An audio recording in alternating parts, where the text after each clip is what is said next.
bow. It'll do that spin, and from down below, it'll come out with broken arrow. You pick up the arrow. Now you have to hit 3 targets with the bow. The first target is right here. Here's the first target. First bonfire.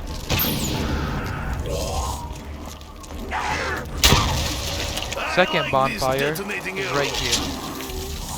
It's a really far one. It's really hard to hit. I never even hit it yet. You gotta do this. Try to do this with one zombie left before the round ends. So I can hit it.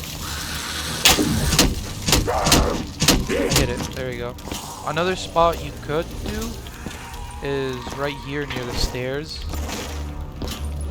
Right over here, or right here near the stairs, or you could do even right here.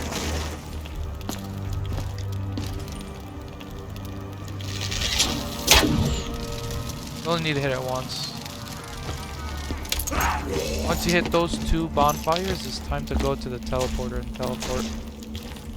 Teleporter is down here near the anti-gravity machine. You open the gate.